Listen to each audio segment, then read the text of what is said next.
Français parlent aux Français. Veuillez écouter tout d'abord quelques messages personnels. Voilà, bonsoir à toutes et bonsoir à tous.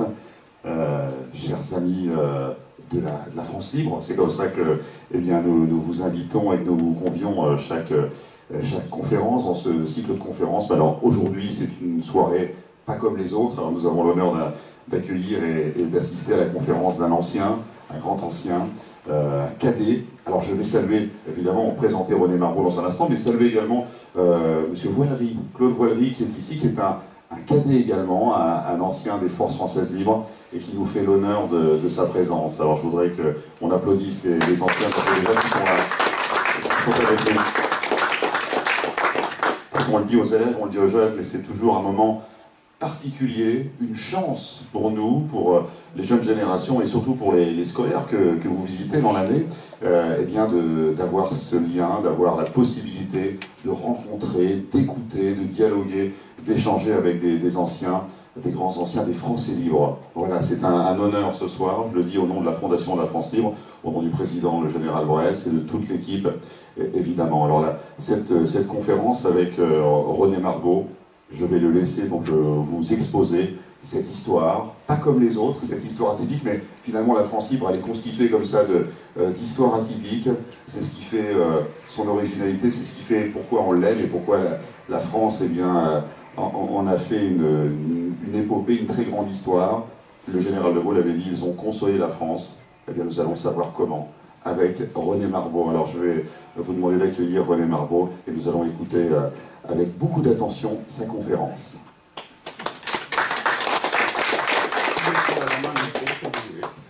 Il marche. Il marche très bien, on peut le prendre à la main. Pas le tenir. D'accord, on pose ça. Sinon, D'accord. Il marche, ça fonctionne. j'ai été élevé un peu en Italie, on parle avec les mains, alors je ne pourrais pas. Il faudrait remonter le... Ah non, c'est bon, non, vas-y, ça va aller. Allez-y. Je pense que quand on a la chance de survivre, on a le devoir de se souvenir et de transmettre. C'est pourquoi je suis très heureux que la Fondation de la France Libre ait eu l'idée et la gentillesse de m'inviter à parler devant vous des cadets de la France Libre. La France Libre, les cadets de la France Libre, c'est un événement extraordinaire dans l'histoire de la France. Et je suis très heureux que ce soit la Fondation de la France Libre qui me reçoive, car je suis un peu un des créateurs de la Fondation de la France Libre. Pendant très longtemps, j'étais membre du comité directeur de l'Association des Français Libres, m'occupant surtout des relations extérieures, et à tel point que j'ai le numéro 13, ma carte d'adhésion à la Fondation porte le numéro 13, donc je suis un des plus anciens. Voilà. Donc, merci beaucoup à Christophe de m'accueillir aussi gentiment, et je vais maintenant vous parler de la France Libre. Qu'est-ce que c'est que la France Libre? C'est un Big Bang. 2 discours et un élan. 2 discours, la France a subi une défaite sévère sur le sol de France en 1940, et 2 discours tirent les conclusions de cette défaite. Le 17 juin, le maréchal Pétain prend la parole à la radio et déclare que le cœur serré, il a demandé à Hitler de cesser les hostilités. Il oublie que nous avions signé, la France avait signé avec l'Angleterre au mois de mars un accord comme quoi on s'engageait l'un et l'autre à ne pas signer de paix séparée jusqu'à la victoire.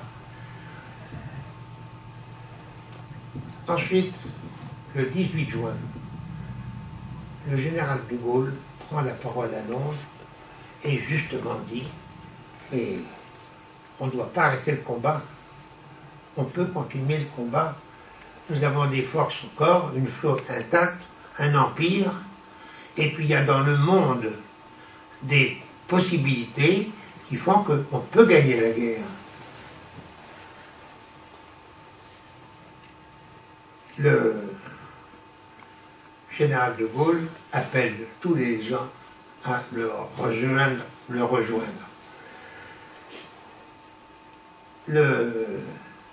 Les premiers qui répondent ne sont pas les généraux, les amiraux, les diplomates, c'est des jeunes. Si bien que la France libre est un mouvement de jeunes. La moyenne d'âge en 1940, qu'avaient en 1940 les Français libres, tous les Français libres, c'est 24 ans. La moyenne d'âge qu'avaient les cadets de la France libre, c'est 17 ans. Et donc, vraiment un mouvement de jeunes. D'ailleurs, le fait qu'ils étaient si jeunes, c'est que ces jeunes lieutenants et capitaines qui ont rejoint De Gaulle se sont trouvés 4 ans après généraux. Et c'est comme ça qu'on a le général Garbet qui est général à 37 ans, le général Biot à 38 ans, le général Brosset à 42 ans, Leclerc à 41 ans, Koenig à 43 ans, et ne parlons pas aussi des côtés du marin, où vous avez Jeanne Schlumberger qui commande un sous-marin à 28 ans. Donc, le mouvement est un mouvement de jeunes, et c'est ce que j'appelle l'élan. Si De Gaulle a pu faire jouer son don exceptionnel son pragmatisme et sa clairvoyance, c'est justement parce qu'il a pu compter sur des jeunes qui ont eu la réaction qu'il fallait. Parmi les Français libres, il y avait des jeunes. Et c'est d'eux que je vais parler. Pour arriver à l'école des cadets. Donc, comme le plan de mon discours, c'est le chemin qui mène à l'école des cadets, c'est l'école des cadets, l'école de sa formation, ses lieux, ses habitudes, les hommes qui l'ont animé, et ensuite les cadets au combat, et enfin la mémoire des cadets. Alors comment le cheminement des cadets? D'où venaient ces jeunes? Bien, en 1940, De Gaulle trouve à Londres, en Angleterre, un certain nombre de jeunes qui ne savent pas quoi faire, et parce qu'ils subissent le coup de la défaite, et ils disent, mais on ne peut pas rester comme ça, et ils demandent à De Gaulle de les enrôler, et De Gaulle ne peut pas les enrôler parce qu'ils sont trop jeunes. Alors il organise pour eux un camp scout en Pays de Galles, un endroit magnifique, ça s'appelle Brinbach.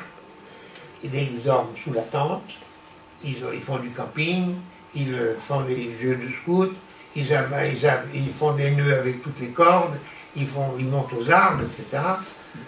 Et c'est pas ça leur tasse de thé à ces jeunes. Eux, ils veulent apprendre à se battre. Et ils râlent. Il y en a beaucoup qui quittent le camp, vont se réfugier chez les Anglais avec des faux papiers, mais les Anglais dénichent qui sont des faux papiers, les renvoient aux Français.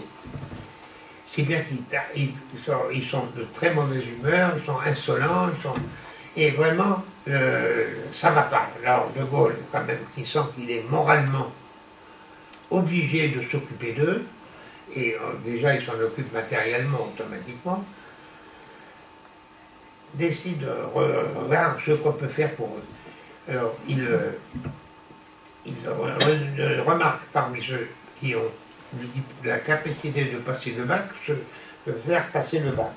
Ils arrivent à Londres, seulement au moment où ils arrivent à Londres, c'est au mois de septembre, les bombes de Luftwaffe tombent sur Londres, et si bien qu'ils ne peuvent pas rester longtemps à Londres, et ils partent à un autre village qui s'appelle Rec-Manor, dans le Surrey, qui est à la campagne, et là, ils sont formés. Et De Gaulle installe pour eux une espèce de prytanée militaire, c'est-à-dire ce sont des écoles, des classes classiques, mais avec une forte partie d'instruction militaire, c'est-à-dire on apprend à marcher au pas, on apprend à courir, on apprend à monter aux arbres, on apprend à sauter, on apprend à tirer au fusil, pas au revolver mais simplement au fusil, on apprend à traverser des rivières à la nage, Mais c'est pas ça encore ce qui leur plaît. Et les gosses râlent, râlent. Finalement, le 2 décembre, le général de Gaulle, qui est venu voir plusieurs fois ces jeunes, et quand il les voit, il les appelle mes enfants. Et quand il parle d'eux, il les appelle mes petits soldats. Ce qui semble très étrange quand on connaît le général de Gaulle et sa stature assez fixe. Et quand nous lui parlons, on est très étonné, on le respecte beaucoup, bien sûr, on est impressionné par sa valeur, mais on lui parle sans timidité. Les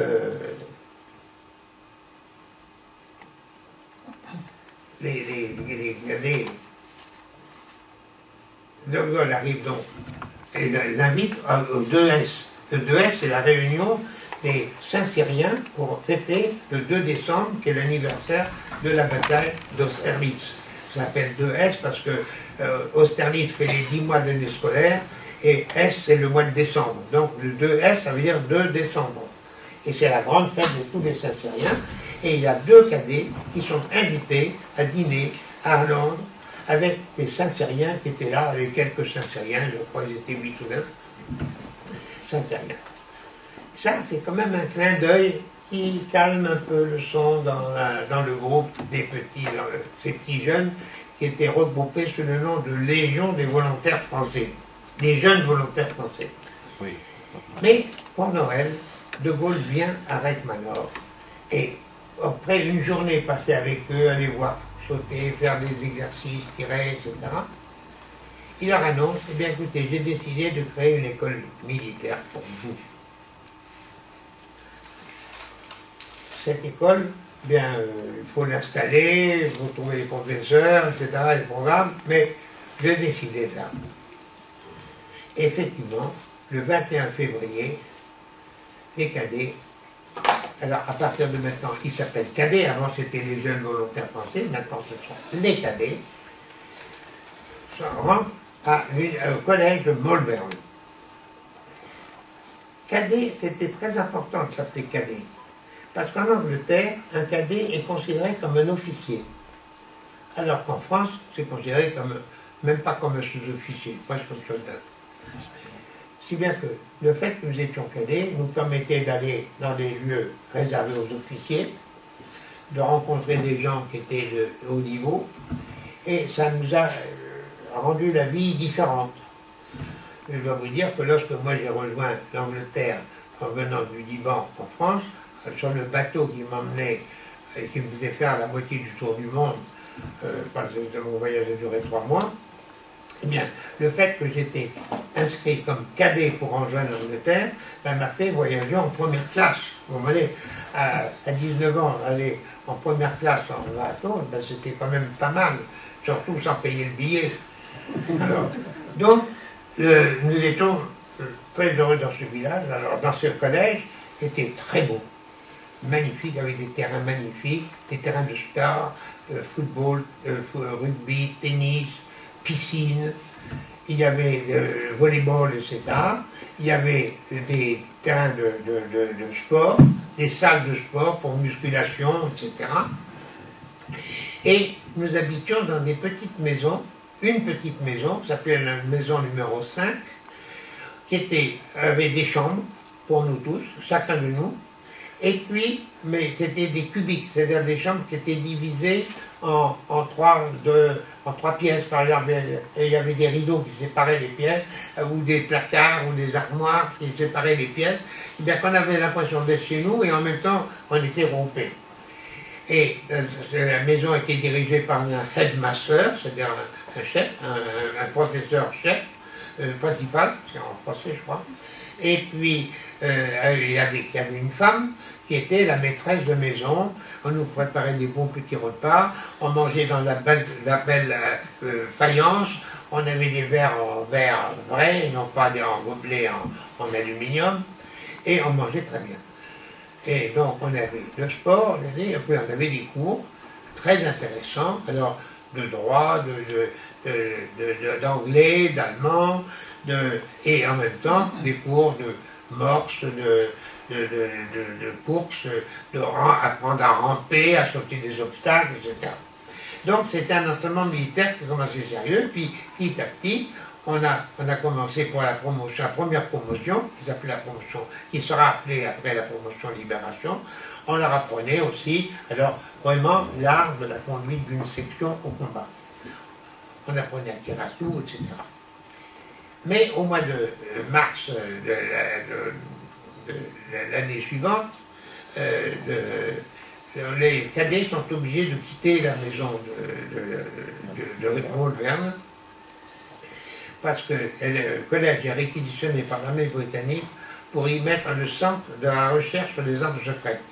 Alors nous, on est évacués, et les Anglais, avec leur sens de l'humour, nous envoient à Bewdley. Bewdley, c'est un village qui veut dire en français « Beaulieu ». C'est un village très particulier, c'est un village royal britannique, c'est-à-dire que la police d'État ne peut pas rentrer dans le village, il y a que la police municipale qui veille à la sécurité dans le village. Et toute personne, même un criminel qui rentre dans le village, a le droit d'y rester tant que la population du village le garde. Alors on avait pensé que les Anglais nous avaient mis là, parce qu'au fond, qu'est-ce que c'était ces cadets?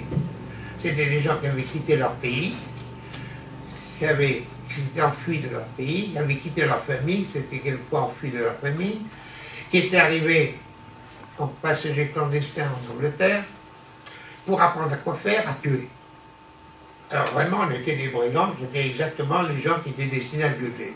En réalité, c'est pas seulement pour ça, parce qu'ils nous ont accueillis avec tellement de gentillesse, et nous avions surtout un collège, un manoir. Un manoir qui était à côté de Bewdley, qui s'appelait Ribsford, et qui a été la véritable école des cadets en Angleterre. Le vrai Saint-Cyr de la France libre, parce que Molverne, on y a été trop peu de temps. Mais l'accueil qu'on a à Molverne est encore aujourd'hui remarquable, car les cadets, partout où ils sont passés, ont laissé une impression et un souvenir indélébile. Quand nous arrivons à Molverne, on est reçus très chaleureusement par les gens du collège, et quand on est à Bewdley, c'est la population qui nous accueille. Donc c'est quand même très encourageant. Alors, à Ribesford, comment est-on? Alors, Ribesford, c'est un manoir, avec bien sûr, comme tout ce qui est anglais, avec un fantôme dans le manoir, bien sûr, que nous n'avons jamais pu réussir à voir, et qu'on a entendu. Ensuite, il y avait des pièces dans le manoir principal, qui étaient des salles, certaines salles de classe, le bureau du directeur de l'école, quelques salles de conférence pour les professeurs, des salles à manger pour les professeurs, et dans une petite partie des salles de réunion, et surtout quelques dortoirs pour des chambres à 4, généralement, pour quelques cadets. Une section de cadets, une trentaine de cadets étaient logés dans l'immeuble. Les autres cadets étaient logés dans des huttes en ondulées, qui étaient assez grandes, et dans lesquelles il y avait un poêle à l'entrée, un poêle à la sortie, et qui chauffait bien, et que nous avons utilisé même pour des besoins tactiques à plusieurs reprises, je vous dirai comment, quand on arrivera à l'instruction militaire. Et alors, d'autres tin huts servaient à salle de cours, et là, alors, nous avions des cours toujours d'allemand, d'anglais, de français, et puis d'histoire, hein, et surtout des cours de morse, c'était plus utile, d'orientation à la boussole, des cours sur les gaz, on apprenait tous les gaz, et on utilisait aussi les masques à gaz pour courir, et je vous avoue que ce n'est pas du tout agréable de courir avec le masque à gaz sur la tête, si bien que beaucoup de nos camarades cadets n'ont pas pu suivre l'entraînement physique représenter ces cours que nous faisions à l'école des cadets. Et parce qu'à l'école des cadets, on était obligé de marcher qu'au pas de gymnastique. Il était interdit de marcher. Donc et alors quelquefois la nuit on nous réveillait, et pour aller faire une excursion dans la nuit, même plonger dans une magnifique rivière qui passe à Bewdley, qui s'appelle la Séverne, et qui est la plus grande rivière d'Angleterre d'ailleurs.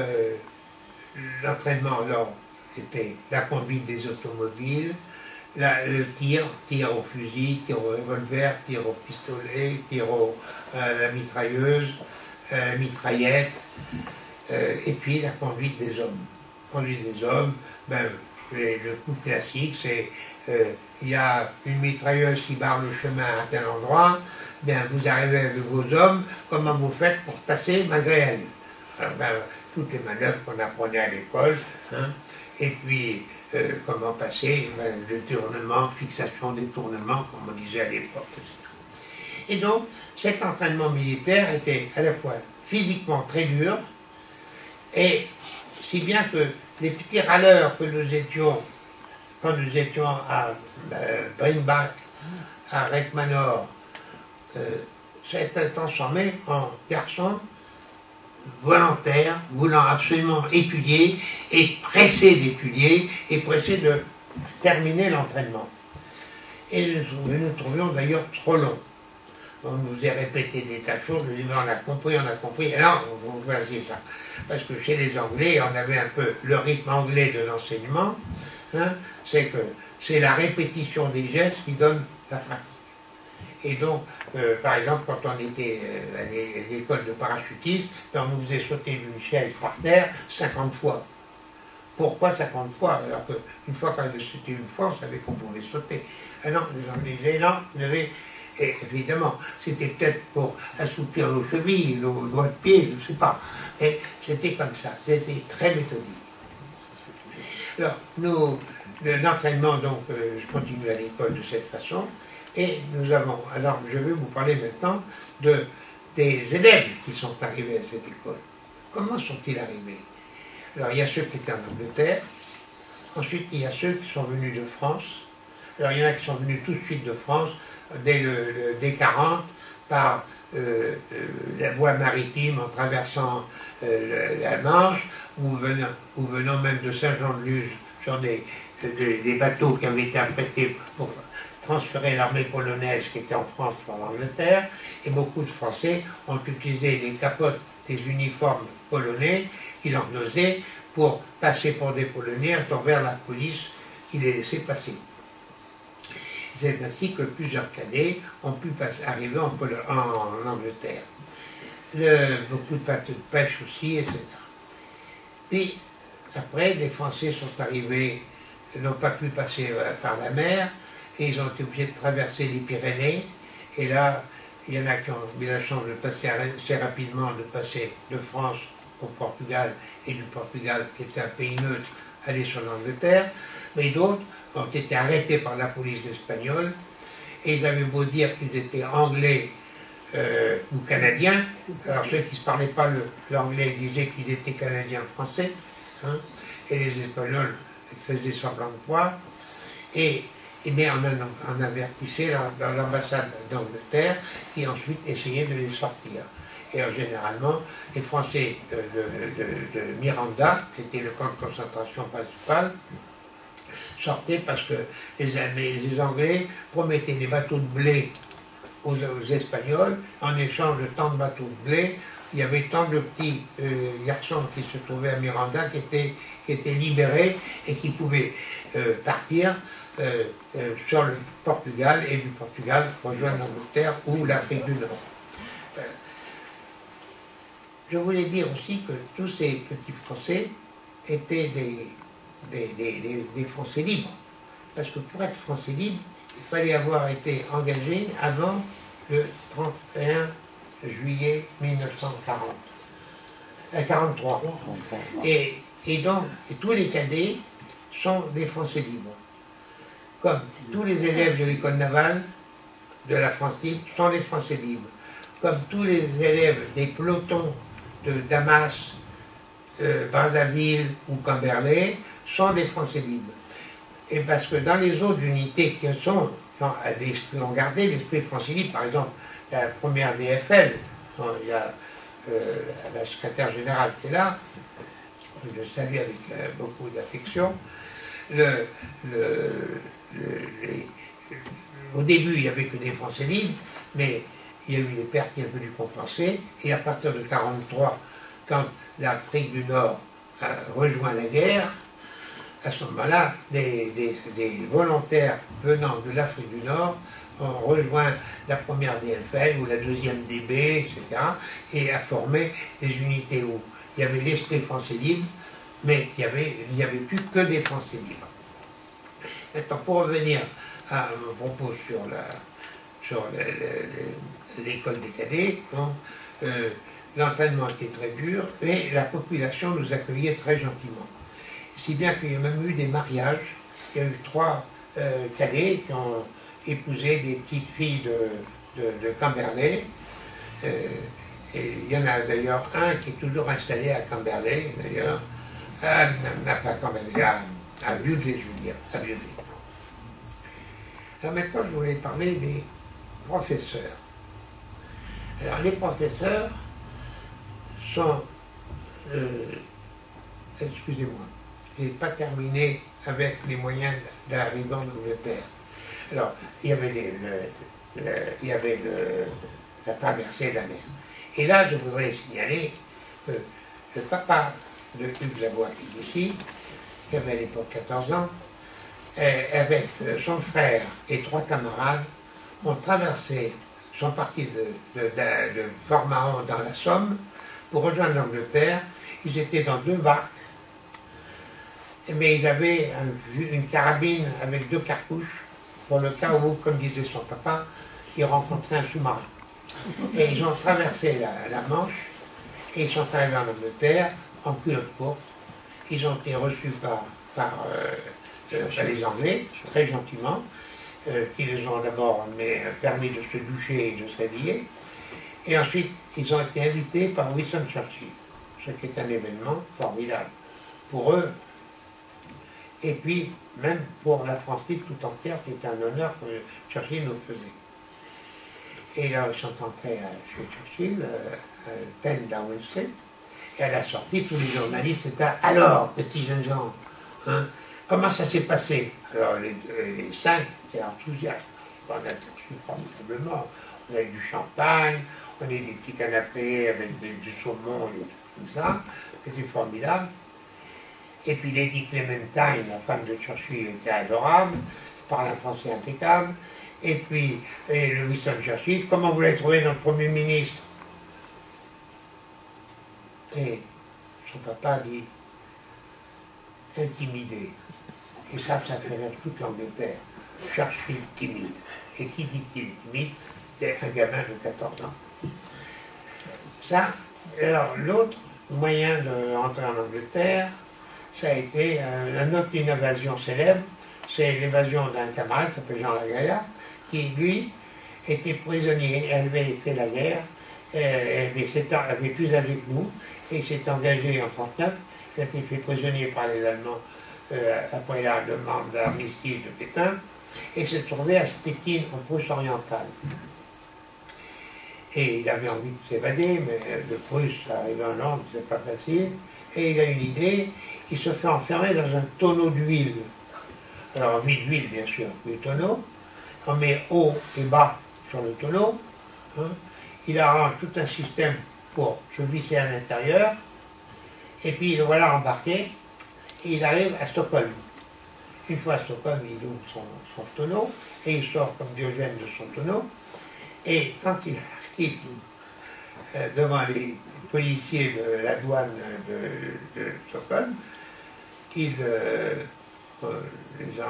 Suédois lui disent ben, on vous renvoie en Allemagne. En Allemagne, vous êtes un clandestin. Il leur dit non, envoyez-moi en Angleterre, parce que je suis français, je suis évadé. Alors là, on avertit le consul d'Angleterre, et Lagaillard arrive à Londres. Et ce Lagaillard a eu une aventure extraordinaire, c'est que après la guerre, pendant la guerre, il a été parachuté dans les maquis en Prusse, à Limoges, et puis il était inspecté par le général de Gaulle, qui était venu inspecter les maquis après la libération de Limoges.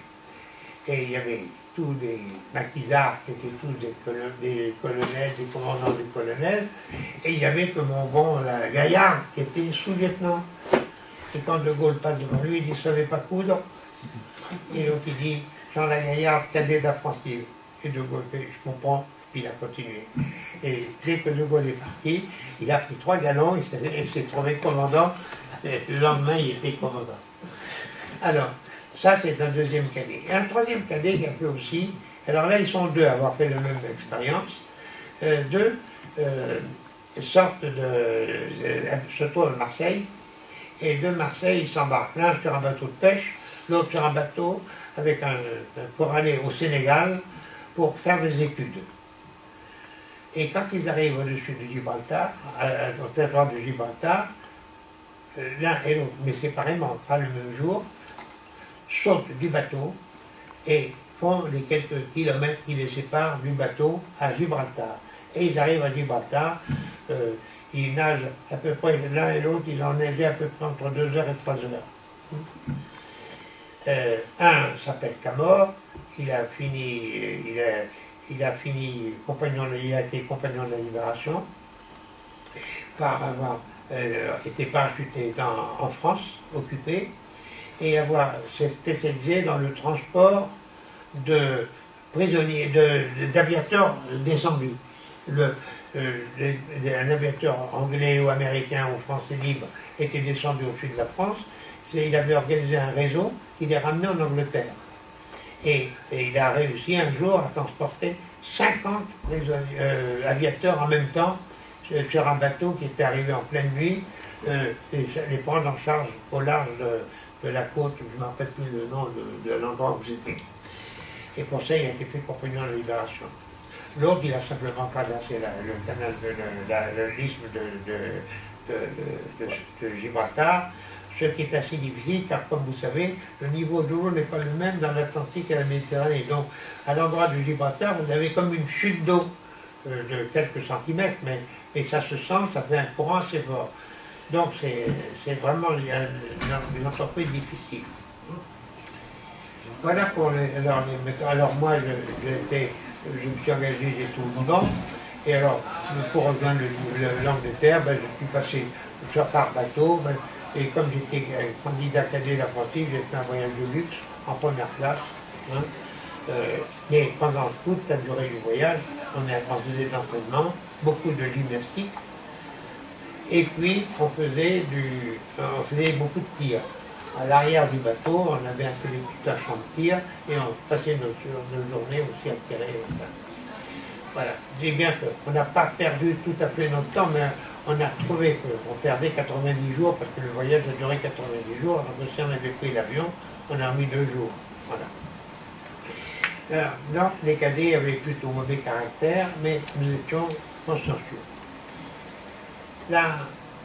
L'école des cadets, à ce moment-là, se développe. La première promotion a 25 élèves, 15 sortent aspirants. Sur les 15 élèves, il y en a 8 qui meurent pour la France, 2 qui sont compagnons de Libération. La deuxième promotion, ils sont 25, et ils sont là, ils sont 45, je veux dire, et il y en a 25 qui sont policiers, et là aussi, il y a le compagnon de Libération.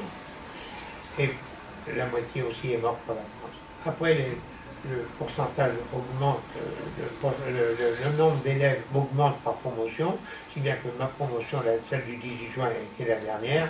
Nous sommes 150 élèves, 120 sortent officiers et 30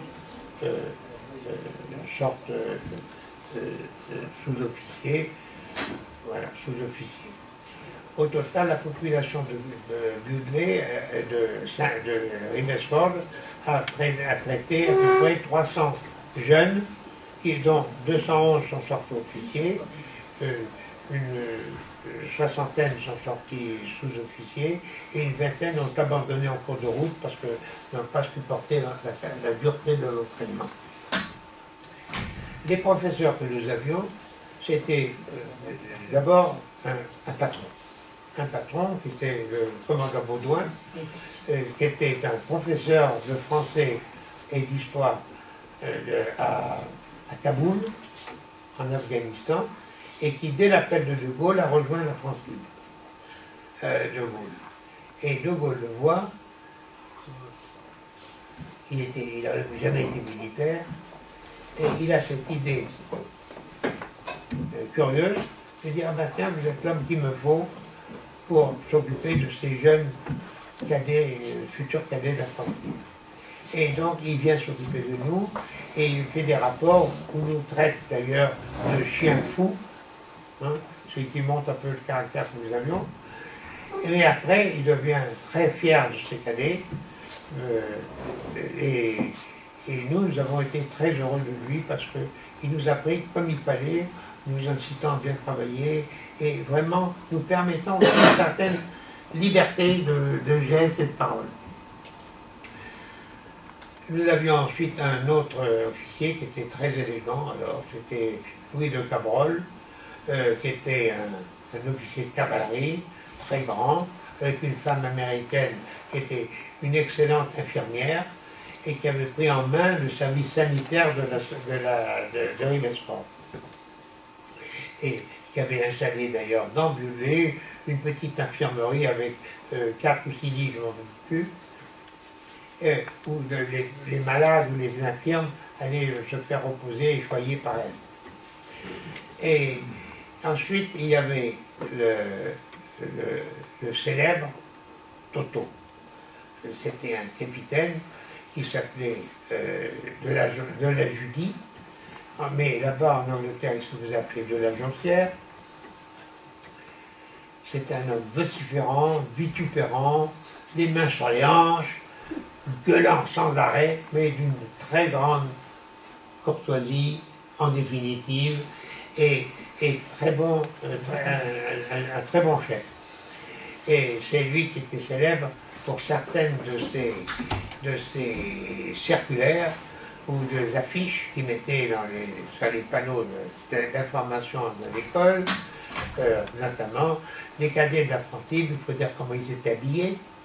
Ils étaient habillés en chasseurs alpins, comme tenue de cérémonie ou de sortie, et puis en batte-adresse, comme tenue de quotidienne ou de travail. Et alors, vous avez là un batte-adresse, c'est le batte-adresse que nous avions. Vous voyez, le batte-adresse, c'est ça, avec la galette et le chapeau des chasseurs alpins. Et je vous dirai d'ailleurs l'origine de ce batte-adresse tout à l'heure.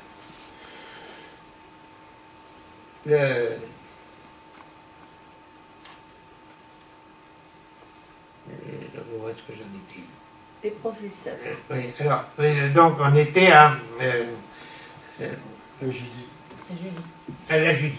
On était à la Judie. Alors, le capitaine de la Judie, donc, était un homme qui était le chef, c'était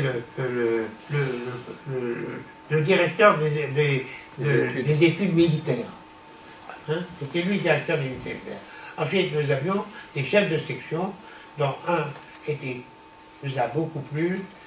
C'était d'ailleurs le père du vice-président de l'association des souvenirs des cadets de la France libre, ici présent. Je ne vois pas exactement où il est. Si, c'est là. Oui. Et le général, qui a fini général d'ailleurs, Moulier, à l'époque il était le temps capitaine. Et alors, lui, il était très aimé de nous tous, admiré de nous tous, on peut dire, parce que c'était un excellent joueur de rugby. Et il avait aidé les cadets à former une équipe de rugby qui n'était pas mauvaise. Il était assisté d'ailleurs comme professeur de l'aumônier irlandais que nous avions, qui s'appelait O'Hara, et qui était un aumônier catholique, aussi très bon joueur, excellent joueur de rugby. Et puis nous avions quelques cadets qui avaient été formés en Angleterre et qui étaient donc qui avaient déjà appris à jouer au rugby. On avait un même qui était tellement rapide qu'on l'appelait Rabbit, Rabbit c'est le lapin en anglais, parce qu'il courait à une vitesse extraordinaire avec le ballon. C'est bien que lorsque nous avons fait la guerre, un match contre les Anglais en rugby, bien, pour la première fois, je crois, dans l'histoire, la France a battu l'Angleterre. Mais il faut dire que nous étions des garçons de 19 ans, 20 ans, et les Anglais étaient des hommes de 35 à 45 ans, c'était des home guards, parce que les hommes plus jeunes étaient partis à l'étranger, et sur en Asie, en Afrique, etc. Et tandis qu'étaient restés les home guards, qui étaient la garde nationale, qui surveillait les champs, les aéroports, les ports, etc., pour éviter, surveiller le ciel et la mer, pour éviter un débarquement fortuit ou un parachutage allemand, évidemment sur l'Angleterre.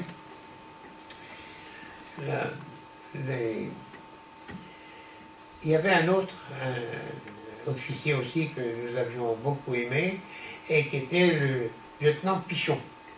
Le lieutenant Pichon, il ne dirigeait pas une section, mais il était notre instructeur de tir. Et c'était intéressant qu'il soit instructeur de tir, car c'était le seul Français qui avait obtenu une médaille aux Jeux Olympiques de Berlin en 1936. Et il avait obtenu sa médaille au tir au pistolet, évidemment. C'est pour ça qu'il nous l'enseignait. Alors nous étions très fiers d'avoir un champion olympique chez nous, etc. Comment vivait-on à Dieudonné?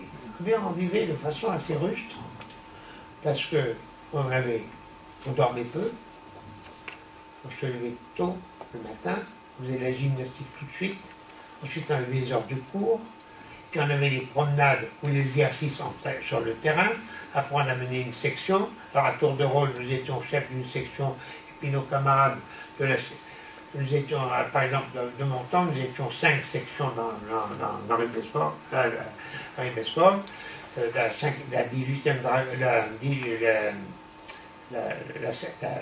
le 18 juin, la promotion du 18 juin, nous étions 5 sections. Alors, à tour de rôle, un d'entre nous devenait le chef de la section et devait emmener les hommes en opération, ou à des petites missions où on n'était que 10 ou 5, et des missions où on était des 30. Et c'est ainsi qu'on apprenait à manœuvrer. Et je dois dire que nous avons eu un entraînement très sérieux et très sévère, souvent avec armes réelles. Hein. Donc, vous traversez la rivière, bien, il y avait des pétards, mais il y avait aussi des balles qui passaient. Il y avait des épreuves où on vous mettait dans un fauteuil, on vous tirait dessus et vous voyez arriver les balles pour ne pas être insensible au bruit des balles, pour ne pas avoir la surprise en opération de trouver les bruits des balles qui pourraient nous désarçonner. Donc cet entraînement était très dur, beaucoup plus dur que celui qu'il y avait dans l'armée française à l'époque. Parce que l'entraînement que nous faisions était un panachage de l'entraînement des officiers de France, des écoles françaises à l'époque, et de l'entraînement britannique qui est beaucoup plus sévère. Je crois que vous avez dit déjà dans l'histoire de la chaise, où il faut descendre 50 fois une chaise. Ben, en France, ça n'existe pas, ça, mais il faut être anglais. En étant en Angleterre, on est obligé de subir, et on a subi. Et voilà pour ce qui se passait à l'école des cadets. Alors la population nous accueillait avec beaucoup de charme. C'est ainsi qu'un jour, le capitaine Lajudy fait une circulaire en disant que la cape des cadets que l'on met par-dessus l'uniforme est faite pour des bipèdes et pas pour des quadrupèdes. Alors, parce qu'il avait remarqué que plusieurs d'entre nous avaient il y a 2 pieds masculins et 2 pieds féminins côte à côte. Et nous avions aussi de très bons sous-officiers. Des officiers très sérieux, connaissant jugulaire, évidemment, mais très sérieux et très... Et je dois citer l'un que j'ai personnellement beaucoup aimé, qui est l'adjudant Trescasse, qui est mort pour la France, et qui était, que j'ai connu avant d'entrer à l'école des cadets. J'avais fait un stage de 3 mois à Camberley, qui est à côté de Londres, où il y avait un camp d'entraînement militaire, un peu la réserve, quand on savait pas faire d'un Français libre, on l'envoyait là, et on trouvait moyen de l'occuper, etc. Et là, nous étions donc à Camberley, et nous étions une vingtaine de cadets. Et donc, là, nous avions mis une tinoche, hein, dans laquelle nous couchions, 2 tinoches. Et puis, alors, tous les matins, à 7h, à 6h30, on était réveillés. Et il fallait faire 2,5 km à peu près pour aller en courant, trouver l'endroit où on prenait le petit déjeuner. Et puis, après, on déjeunait, il fallait revenir. Et on avait pour faire ce trajet aller-retour et le petit déjeuner 1 heure.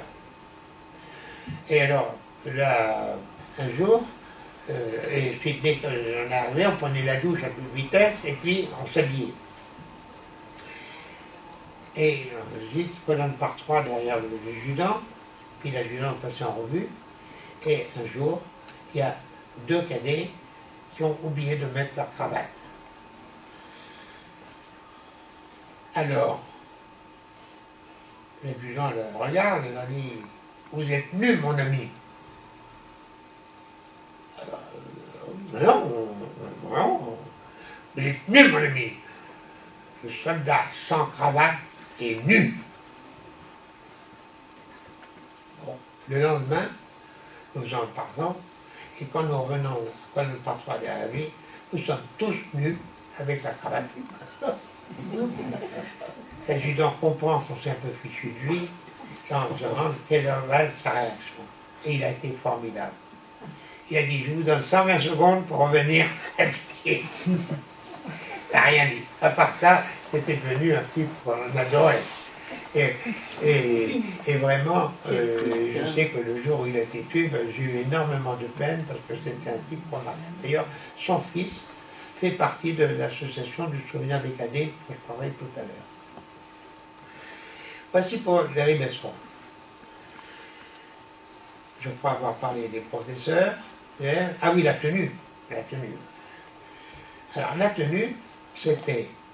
On avait 2 tenues. On avait le battle dress, ça, qui était la tenue anglaise type. Très commode, très confortable, ni chaud ni froid. On était bon, on était toujours bon, un peu imperméable, si bien que même quand il pleuvait, et il pleuvait quelquefois en Angleterre, ça supportait très bien. Et puis on avait surtout la tenue du chasseur alpin. Parce que quand De Gaulle a créé l'école militaire des cadets, il a voulu qu'il y ait un uniforme. Et il se trouvait qu'il a trouvé un stock de vêtements de chasseur alpin de l'équipe française, de l'armée française qui était allée en Norvège, à Narvik, et qui était revenue. Et quand ils sont revenus pour aller en France, ils ont laissé tout le matériel qu'ils avaient en Angleterre. Si bien que la France libre a récupéré ce matériel, et notamment des barriques de vin. Si bien que l'école des cadets, qu'on a récupéré quelques-unes, a eu le privilège, pendant toute la guerre, hein, de boire du vin rouge français. Voilà. Je crois que pour l'enseignement militaire, alors on avait des professeurs de mathématiques, je crois que vous l'avez dit, et nous avons le professeur d'allemand, c'était un Français, un cadet, qui avait été blessé à Bergen, qui était complètement en libération, le Léon Bouvier, qui nous enseignait l'allemand, parce qu'il est à moitié polonais. Il a été parti de Pologne en 1939, après l'invasion allemande de la Pologne. À pied, il était arrivé jusqu'à Chypre, en faisant des petits boulots à droite, à gauche pour gagner sa vie et arriver. Et à Chypre, il s'engage dans le bataillon d'infanterie de marine qui se trouvait stationné à Chypre, qui a d'ailleurs un privilège, c'est le seul unité française qui peut défiler avec les 2 drapeaux, le drapeau anglais et le drapeau français. Parce que, comme ils ont rallié, avant de savoir l'histoire de De Gaulle, ils ont demandé aux Anglais, on veut être avec vous. Seulement, il y avait des vichistes aussi, il y avait des troupes vichistes à Chypre à ce moment-là. Alors, pour distinguer les troupes vichistes des troupes du BIM français libre, les Anglais ont donné un fanion anglais au bataillon. si bien que le bataillon, le premier bataillon, le BIM, voyageait avec le drapeau anglais et le drapeau français. Ensuite, quand ils sont arrivés en Afrique du Nord, en Égypte, pour aller ensuite faire des Rakem, où ils ont perdu un grand nombre de leurs membres, parce que les parts du et du bataillon français du Pacifique ont été telles qu'on a été obligé de regrouper les deux en une seule unité pour combler les vides qu'il y avait. Alors, les cadets, donc, ont terminé leurs études par le triomphe que l'on fait à Saint-Cyr. Et on a adopté la même méthode. Alors, là, je vous rappelle que la première promotion s'est appelée Libération, parce que c'était l'objectif, le but que nous poursuivons. Nous voulions aller jusqu'à la libération du pays. Les promotions suivantes ont pris des noms de batailles célèbres, faisant Tunisie, Berakem ou Corse-Savoie. Et puis pour la dernière, le commandant Baudouin nous a suggéré, je vous propose d'appeler Paris, parce qu'au fond, le but c'était la libération de la France, et donc si la capitale est libérée, tout le pays est libéré, donc appelons la promotion Paris. Mais nous, on a préféré 18 juin. Parce que 18 juin, ça a été le Big Bang qui a déclenché la France libre et qui a tout déclenché. Donc, c'est pour ça que nous avons appelé promotion Big Bang. Et alors, il est arrivé une petite aventure, c'est que à ce triomphe de la promotion 18 juin, comme à tous les triomphes, nous invitions des autorités britanniques. Il y avait notamment le Lord Lieutenant des Midlands, qui était, c'est-à-dire le préfet de région, le représentant de la reine dans toute cette partie du corps de l'Angleterre, des îles britanniques, qui était invité, et le général qui présidait, cette fois-ci, ce n'était pas le général de Gaulle, parce que 3 promotions ont été présidées par le général de Gaulle, mais les 2 derniers, de Gaulle était en Algérie, et donc n'a pas pu venir à Budley pour diriger le triomphe. Et c'est le général Koenig qui est venu, qui était le héros du Berakem, et qui était le commandant en chef des forces françaises de l'intérieur, nommé par de Gaulle. Alors, donc, Koenig préside, et puis le Lord Lieutenant dit « Oh, vraiment, je suis très touché que ces jeunes aient célébré le 18 juin, c'est-à-dire que l'histoire de Waterloo, on a passé dessus. En France, nous sommes réconciliés. » Et bien sûr, Koenig explique au Lord Lieutenant que c'est pas le 18 juin de Waterloo qu'on célèbre, c'est le 18 juin du général de Gaulle en 40, qui il a scellé l'amitié britannique avec la France, etc. Et quand on a raconté ça au général de Gaulle, le général de Gaulle dit c'est pas ça la réponse qu'il fallait donner. Il fallait lui dire qu'en 1429, c'est Jeanne d'Arc, le 18 juin 1429, a flanqué la piquette à Talbot, le frère du roi d'Angleterre, hein, et a gagné la bataille de Patay. Oui. Évidemment, peut-être que le Lord Lieutenant n'aurait pas su que la bataille de Patay avait eu lieu à cette époque. Nous sommes là à la fin de l'instruction. Et nous avons maintenant les cadets dans la guerre. Les cadets au combat. 211 cadets sortent de l'école, officiers de l'école, 80 à peu près sortent sous-officiers, et donc à peu près, ça fait 300 cadets. Et en gros, nous avons un cadet sur 4 qui meurt au combat.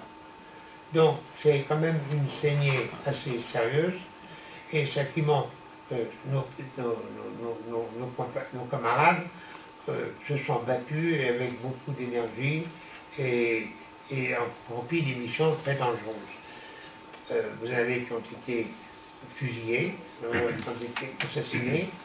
Vous avez un, comme je disais tout à l'heure, dont on n'a même pas retrouvé le corps, hein, Camor. Et donc, que je peux dire d'autre? Ils se sont battus sur tous les fronts.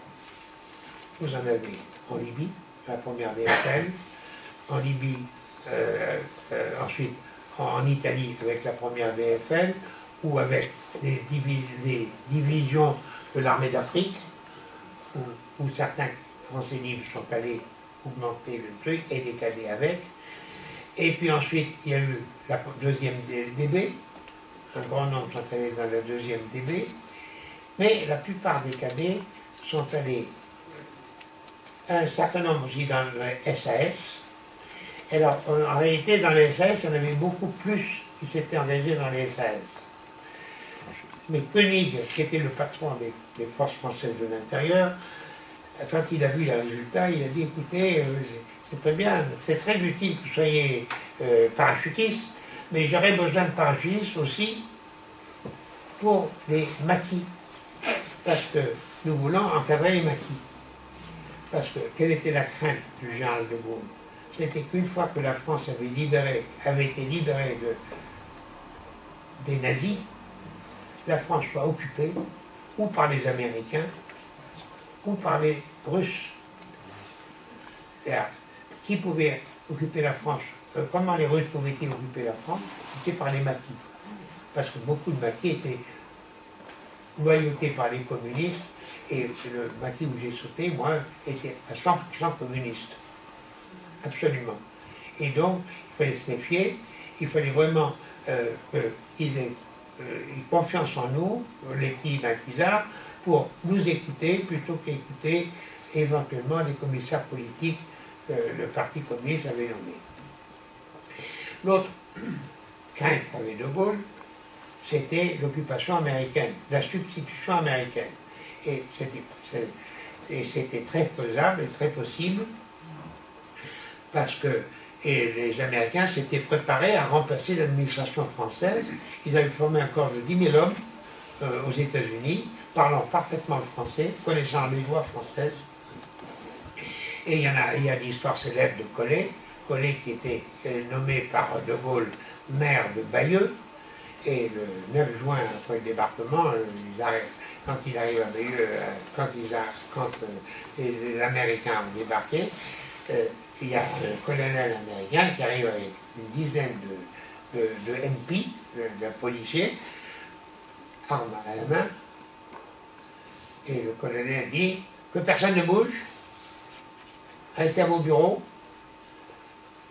on va fermer les bureaux à clé, les tiroirs à clé, donnez-nous les clés, et messieurs, on vous remercie, car c'est nous qui allons occuper la mairie. Alors, le collègue dit, mais aucune raison. Nous sommes ici en France, nous sommes chez nous. Oui, mais c'est hors du magasin des États-Unis. Collet immédiatement fait envoyer un message à De Gaulle, qui se trouvait sur le formidable, le Triomphant, sur le torpilleur Triomphant, et il dit on veut me chasser qu'est-ce que c'est que cette histoire-là? De Gaulle intervient auprès d'Eisenhower, qui donne l'ordre au colonel américain de s'en aller, et ce colonel était venu avec une valise. Et quand on ouvre la valise, il y avait des billets de banque, et de la forme du dollar. Et au lieu d'écrire 100 $, il y avait marqué 100 francs, 200 francs, 1000 francs, 10 000 francs. Donc ils étaient prêts à changer la monnaie vichiste en une nouvelle monnaie provisoire. Donc De Gaulle avait eu raison de prévoir ça, parce que dans la plupart des grandes villes, c'est des détachements de Français libres ou de maquisards français, de résistants français qui ont occupé les mairies en chassant les municipalités vichistes.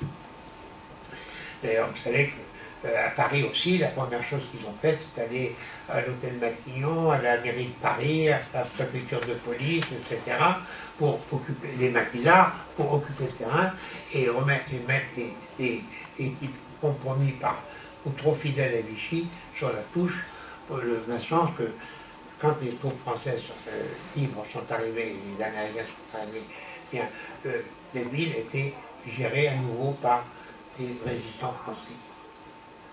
Et c'est encore un témoignage de la clairvoyance du général de Gaulle, qui dans toute cette histoire est phénoménale.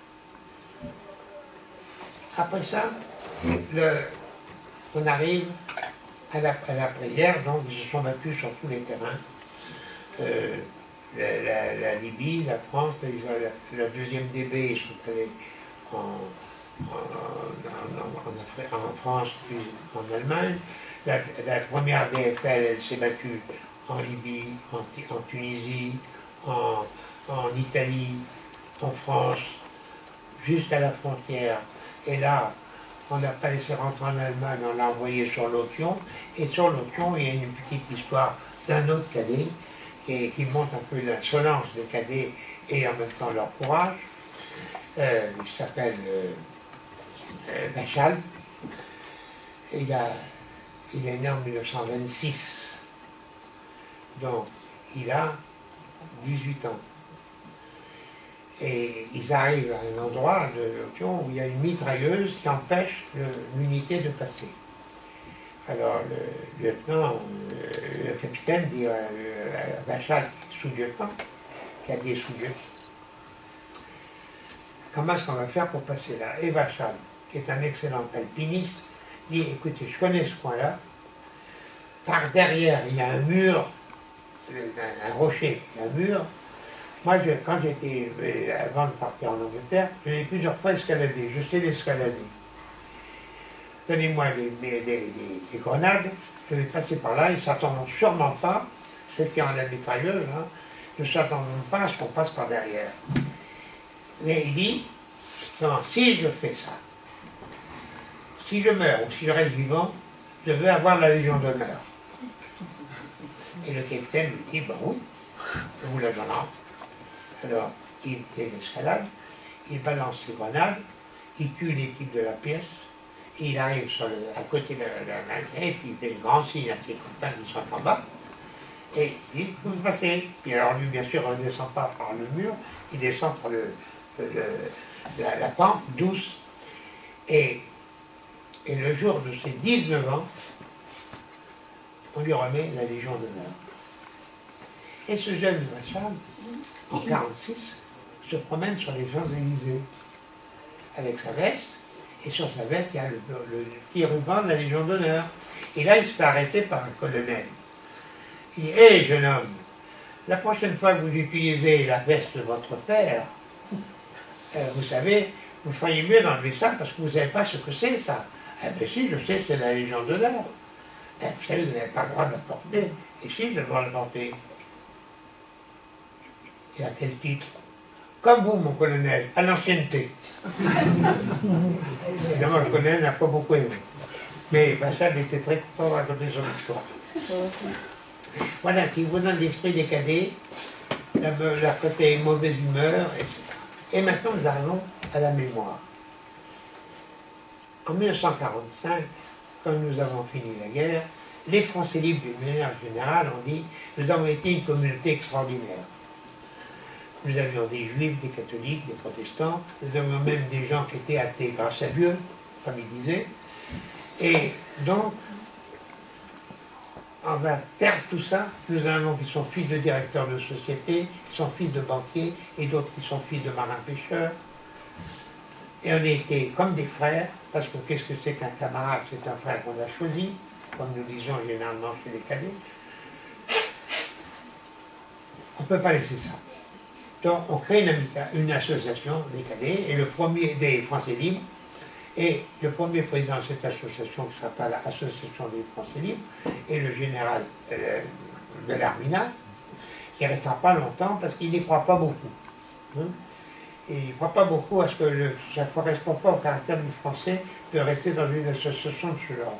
Il s'est trompé là, parce que l'association a duré jusqu'en l'an 2000. Et c'est en l'an 2000 qu'on dissout l'association des cadets, des Français libres. Et à ce moment-là, on a quand même une tristesse au cœur. On se dit quand même, comment on va faire? Ben, on a dit, oh, ben, on se verra quand même. Enfin, quand il n'y a pas la structure, c'est beaucoup plus difficile. Alors on dit, ben, il faut créer une fondation. Parce qu'on ne va pas dissoudre l'association des Français libres. On va la sublimer en transparent gaz, et ce gaz forme la fondation. Vous êtes le produit de la fondation, de la sublimation de l'association des cadets. Les cadets de la France libre ont fait pareil. Nous aussi, nous sommes nés en 1947, nous avons été des copains, il y avait de tout, il y avait des fils d'origine modeste, des types de corps embarqués, on avait même des fils de ministres. Quand même, il faut qu'on reste unis. Et on a créé l'amicale des cadets, dont le premier président a été Schlesing, qui est resté 1 an. Après, ça a été Pierre Lefranc, qui est resté pratiquement jusqu'en l'an 2000. Et en l'an 2000, on était quand même devenus un peu âgés, et avec un certain nombre de camarades, notamment avec Claude Voilery, nous nous sommes dit, eh bien, on ne peut pas laisser ça comme ça, mais quoi faire? Et nous avons eu la chance d'avoir des enfants remarquables. Je le dis, ils sont là, mais tant pis. Parce qu'ils ont dit, ben nous, on veut maintenir ça. Alors, il y a un fils d'un instructeur, qui est Pierre Moulier, un fils d'un cadet, qui est Hugues Lavoie, un autre fils de cadet, qui est Patrick Lemoine, qui n'est pas là parce qu'il travaille, aujourd'hui malheureusement. Ben, pas heureusement pour lui, mais malheureusement pour nous. On va créer une association qui s'appellera l'Association du souvenir des cadets de la France libre. Et c'est. Alors, ils ont eu la gentillesse de me demander d'être le président. Il faut dire que le choix est très faible. Hein. Et donc, mais enfin, j'ai accepté avec plaisir de le faire, d'accepter cet honneur.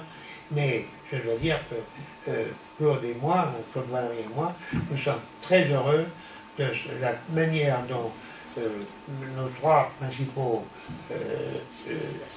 responsables de l'association du souvenir mènent la barre, que ce soit Pierre, Hugues ou Patrick. Vraiment, nous sommes très heureux de ça, et c'est pour ça que je profite de l'occasion pour le remercier. Et puis, je vais vous parler du petit Balthazarès. Alors, j'ai un petit-fils qui est, je fais un peu de publicité pour lui, hein, c'est un petit-fils qui s'appelle Sébastien, qui est élève à l'école du Louvre, en 3e année, et qui a décidé de se spécialiser dans tout ce qui est le patrimoine militaire. Alors il a demandé à son grand-père, grand-père, t'as pas des trucs à me donner, etc. Alors je lui ai donné ce que je pouvais lui donner, ce qui m'a resté, parce que malheureusement j'ai voyagé tellement de fois que je ne sais plus où sont passées les choses. Peut-être qu'on les a donnés à des gens qui nous ont demandé, qu'on ne se rappelait plus. Et bien, je lui ai fait rencontrer des personnes qui ont meublé son matériel. Et ce garçon fait des expositions dans des écoles, dans des mairies, avec un succès qui va grandissant. Et je crois qu'il fait partie bien sûr de l'association du souvenir des cadets de la France libre, dans l'idée, d'ailleurs, une des bonnes promesses, si vous voulez. Voilà. Alors moi, je crois que je vous ai raconté. Alors, une dernière chose. La reine d'Angleterre. Je vous ai dit que l'accueil des Anglais était phénoménal. Effectivement. Et je vais vous dire que il était tellement. Parce que Charles de Gaulle était un excellent organisateur de réunions j'en disais un tour opérateur. Hein, moi, je peux dire que c'est pas pu faire la moitié du tour du monde. J'ai pas payé mon billet, et même j'ai été payé pour ça. J'ai même voyagé en première classe, comme je vous disais. Et en Angleterre, chaque fois qu'il y avait une occasion, ils nous envoyaient défiler. Il y a même une fois où nous avons défilé 2 fois, au début en pâte à dresse et à la fin en chasseur alpin. On s'était déshabillé dans le car. Et alors, quand les Français libres arrivaient, c'était une explosion de la population. À la fin des défilés, souvent, d'ailleurs, les gens du pays nous invitaient à venir prendre une tasse de thé, etc., chez eux. D'ailleurs, certains, après des années, chez cette personne, revenaient passer les jours de vacances de permission qu'on pouvait avoir. Et nous avons été plusieurs fois défiler à Windsor, à Balmoral, etc. Et là, nous avions rencontré la reine. Et d'ailleurs, je me souviens qu'à Windsor, par exemple, bien, la princesse Margaret et la princesse Elisabeth étaient venues servir le thé, nous apporter une tasse de thé avec la princesse de Gloucester, la princesse de Kent, etc. Et les gens, à tel point d'ailleurs qu'un de nos camarades cadets, que je présentais un jour à la reine-mère, la reine-mère lui demande, mais qu'est-ce qui vous a amené à vous engager dans la France libre et les cadets? Et alors, cet ami, ce collègue, ce camarade, qui a la même promotion que Claude et moi, répond à la reine-mère. Madame, pour 2 raisons. La première, je voulais avoir la Légion d'honneur, parce que mon arrière-grand-père, mon grand-père, mon père avait la Légion d'honneur. Et moi, je voulais aussi avoir la Légion d'honneur. Et la deuxième, je voulais épouser la princesse Margaret.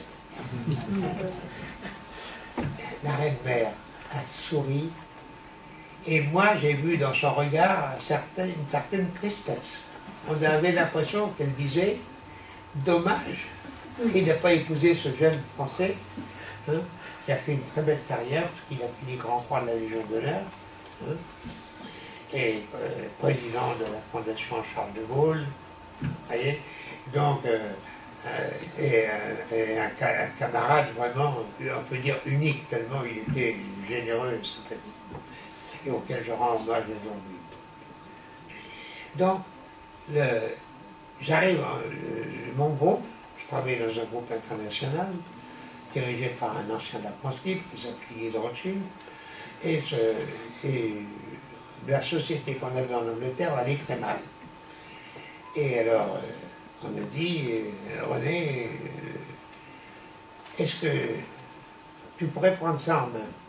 Non, c'est un domaine où j'étais nul, parce que je savais vendre, je savais acheter, je savais contrôler les productions, mais c'était un travail de bourse, la bourse des métaux de Londres.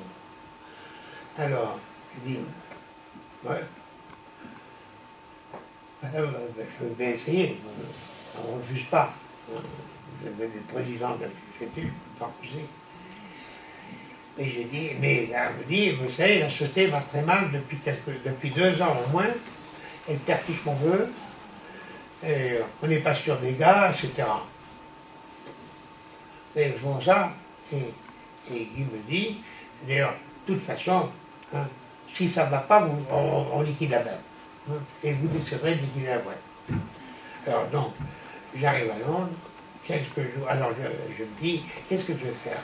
Et j'ai une idée, je fais une annonce dans les journaux. René Marbois, qui est mon directeur général en Italie de la société, et vient d'être nommé président de la société Torse en Angleterre. C'est un ancien cadet de la France libre, parachutiste,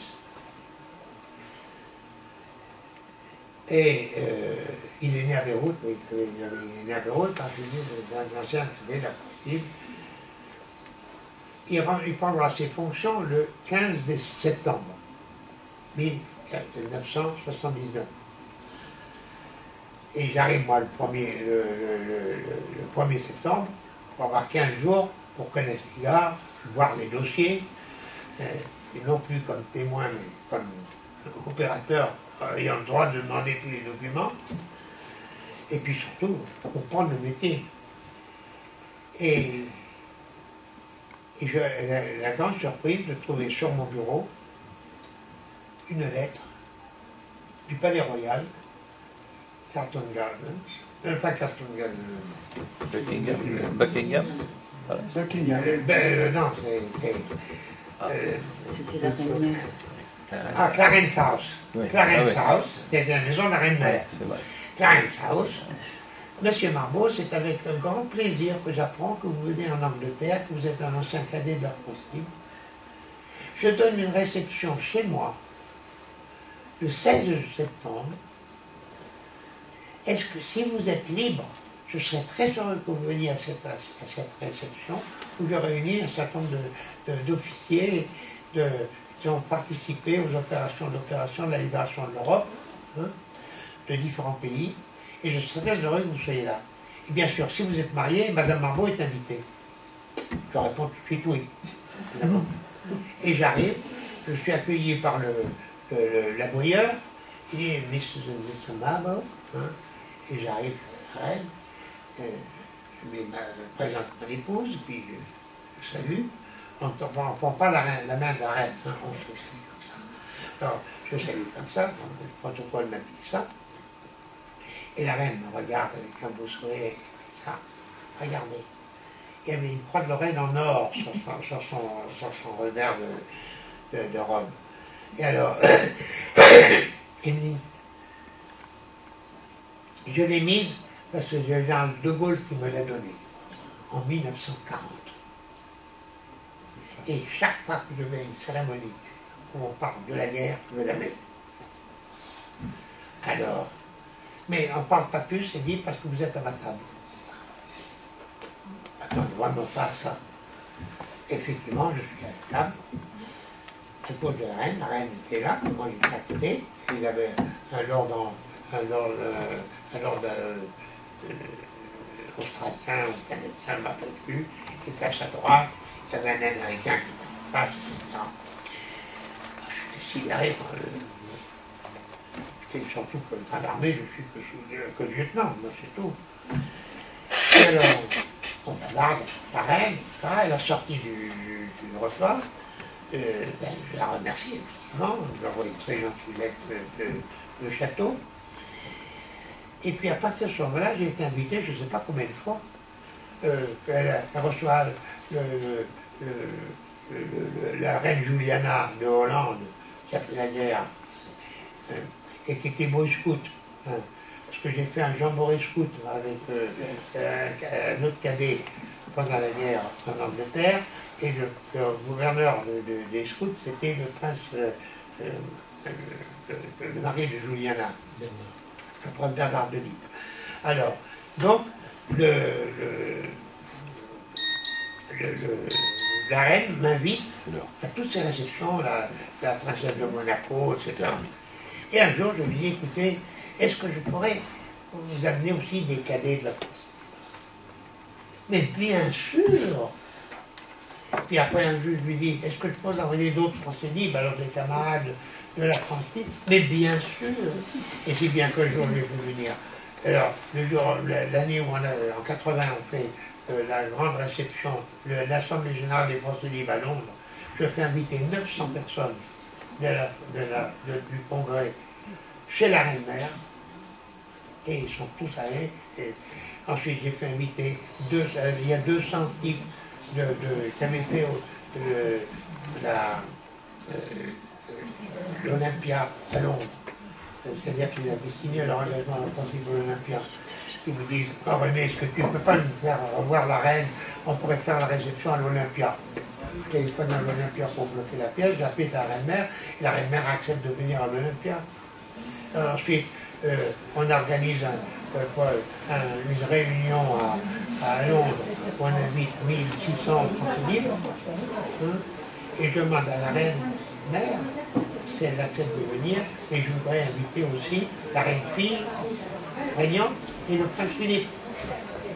Oui, oui, d'accord. Oui. Alors, tout le monde vient. Oui, donc cet accueil de la reine était exceptionnel. Alors maintenant, il faut conclure. Et parce que je ne me rends pas compte quand je parle, parce que je ne sais pas lire. Alors, je vais demander à Hugues de lire ma conclusion. Oui, de lire ma conclusion, et après ce sera fini. Voilà. Je vous libère. Voilà donc la conclusion qui est écrite par René. Donc l'école des cadets n'a pas été le fruit d'une création délibérée, mais l'heureux aboutissement de la clairvoyance et du pragmatisme du général de Gaulle face aux circonstances exceptionnelles qui ont accompagné l'élan spontané pour la France libre et la volonté de jeunes de servir leur patrie.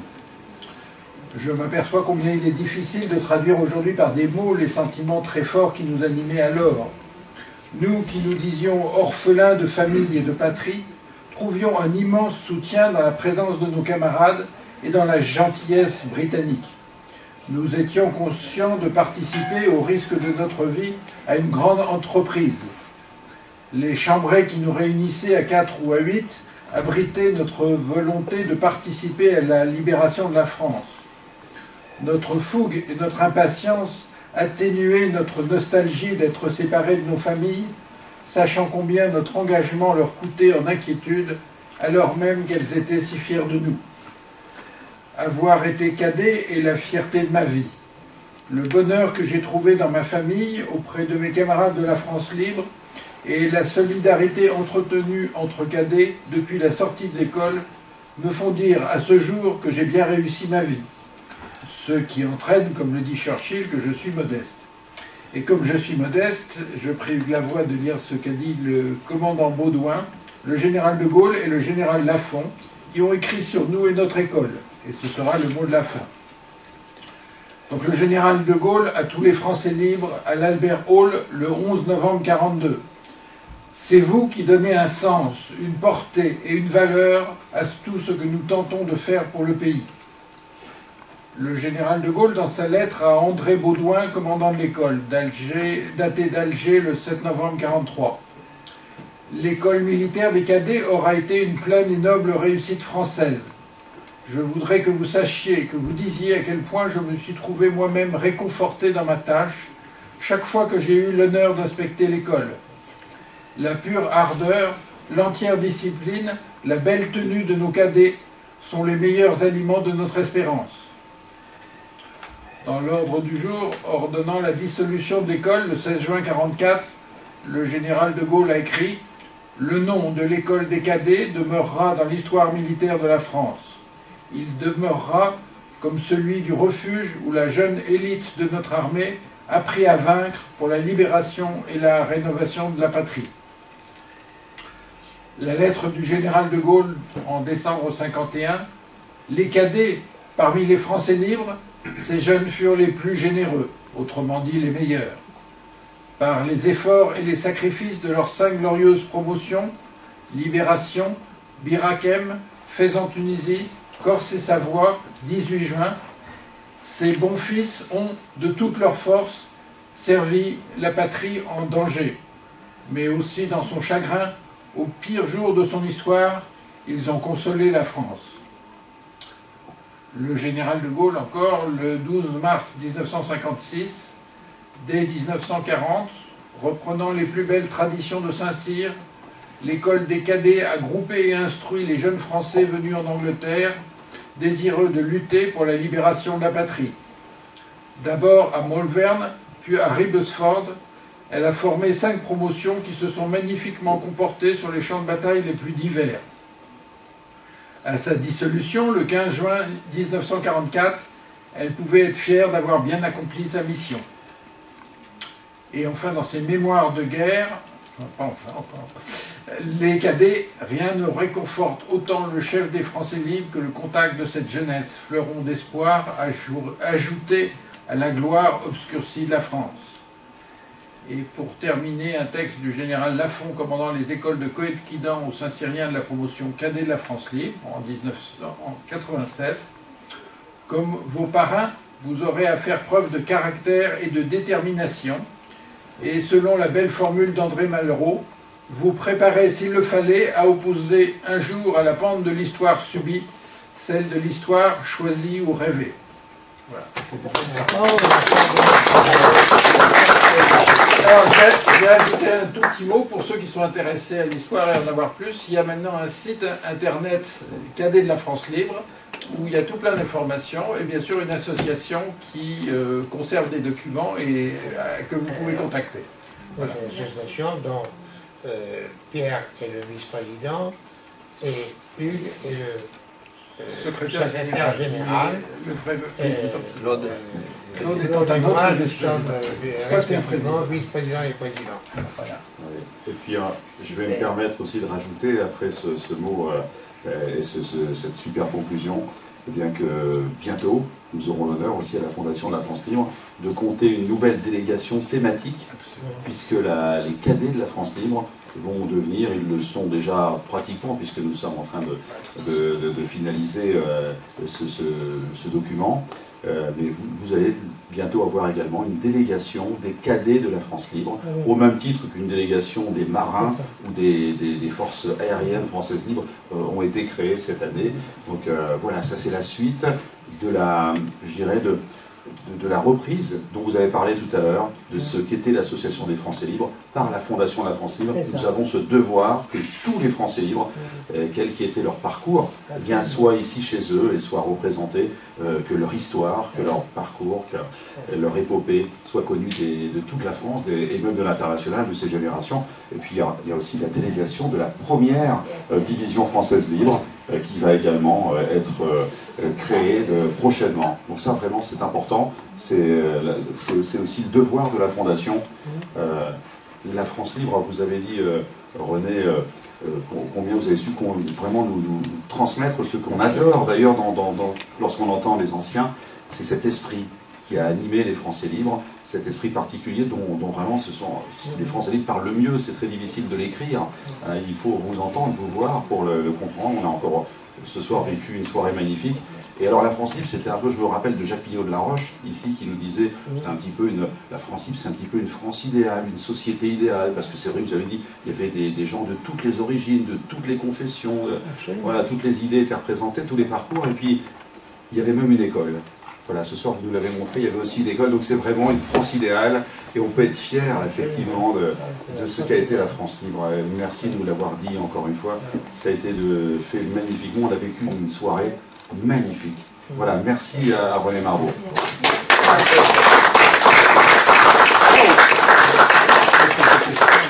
Alors, il y a peut-être quelques questions, parce que vous allez pouvoir en profiter. Là, on a encore un petit peu de temps pour des questions, si vous le voulez, puisqu'on a deux anciens qui sont là. Si vous avez des questions à poser, bien sûr. Une question. Première question par téléphone. Ça arrive pile poil. Oui. Ça vous donne le temps de réfléchir à éventuellement une question. Alors, je vais juste rajouter par rapport à ce qu'a dit René, que son petit-fils, Sébastien, qui est là, Sébastien Delair, eh bien, a créé une association aussi, en plus d'étudier, en plus de faire des expositions. C'est dans le cadre d'une association qui s'appelle Cadet Marbeau. Voilà. Et donc la tenue qui est là a été un hommage qui rend à son grand-père. Emmené par Il est Sébastien. super, il est digne du grand-père, pareil. Voilà, une question. Oui, simplement, moi, ce qui me plairait, c'est de savoir à quel a été le moment déclencheur, à partir du moment où vous vous êtes dit, bon, bah, moi, je vais effectivement aller rejoindre le général de Gaulle, m'engager dans les cadets. Un moment précis dans votre vie où vous êtes réveillé un matin en disant, j'y vais, quoi. Voilà. Alors, quel a été le moment déclencheur? Ça s'est passé vous un avez jour dit, précis. je vais m'engager maintenant, j'y vais. Voilà. Quel a été le moment déclencheur? Alors, en 1940, j'étais étudiant et j'ai toujours beaucoup aimé l'histoire. Donc pour moi la guerre, c'était qu'il n'était pas possible pour faire de la guerre, la France devait gagner la guerre. Et je me disais, brusquement il y a la défaite de la France, ça je suis ahuri, je suis stupéfait. Et j'ai dit, mais j'ai eu le même réflexe que, je m'excuse, que le général et tant d'autres, de dire, bah oui, mais enfin, la bataille de France est perdue, mais au Liban, elle est encore là, il y a les soldats qui sont là, et puis on est bien placé parce qu'on est sur la route du pétrole, donc l'armée française avait 35 000 hommes au Liban, ben, c'est quand même formidable. Si les Allemands arrivent, ben, ils seront mal reçus, etc. Donc j'étais optimiste. Et puis, voilà l'appel de Pétain. Ça me sidère. et l'appel de Gaulle. Alors, il se trouve que ma mère connaissait le général de Gaulle, parce que De Gaulle avait vécu au Liban en 1930. Et il avait présidé la distribution des prix chez les pères jésuites.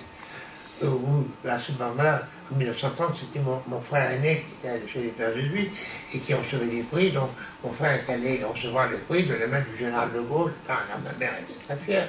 Et quand elle a entendu le général de Gaulle à la télévision, à la radio, elle a été, tiens, mais est-ce que c'est le même que celui qui présidait la distribution des prix de Beyrouth?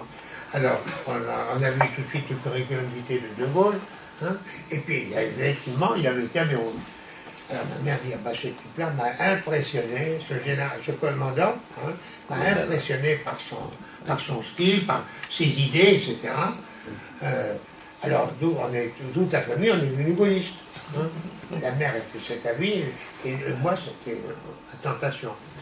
Et puis, seulement, je dis, mais alors, au début, le Liban est resté était pour continuer la guerre.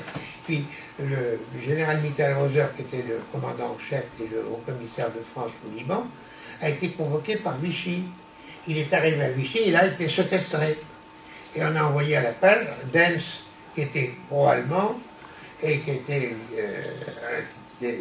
qu'on ne peut pas supporter, parce qu'il a fait durer la guerre pendant 35 jours, alors qu'il aurait pu faire comme son fait en Afrique du Nord, un baroud d'honneur d'une journée, on tue peut-être 20 personnes, et là, on a tué 5000 personnes. C'est quand même scandaleux. Dans une guerre fratricide, et surtout où il a donné des légions d'honneur à tous les vichistes qui tiraient sur les Français libres, alors que le général de Gaulle a eu l'élégance de dire pour la bataille de Syrie, il n'y aura pas d'une si longue décoration qu'à titre posthume. Alors à ce moment-là, voyant que Vichy était revenu, moi je dis je ne peux pas rester comme ça. Et je dis à ma mère, le 9 octobre, je dis à ma mère, maman, demain je pars rejoindre la Palestine. Et ma mère m'a dit, j'aurais été étonné que tu ne demandes pas ça. C'était une façon de dire oui. Alors je suis parti le 10 au matin, j'arrive en Palestine, et j'arrive, alors mon père me donne, mon papy, c'est-à-dire son mari, parce que mon père est mort, j'avais 9 ans. Alors, mon père me donne des pièces en or, je les mets dans ma ceinture, et puis j'arrive, je franchis la frontière à pied, personne ne me voit, et j'arrive à Haïfa, et là je trouve l'unité anglaise, et je demande à l'unité anglaise, je voudrais m'installer en France libre. Elle me dit, ah c'est pas moi, il faut voir un certain capitaine Guy, qui se trouve à telle adresse, mais je vais vous faire conduire en voiture. Hein? Alors, donc j'ai été fier, alors que j'étais un gosse, quoi. Moi, une voiture pour raconter. Et j'arrive chez Guy, qui me dit, oui, qu'est-ce que vous savez faire, qu'est-ce que vous avez fait, etc.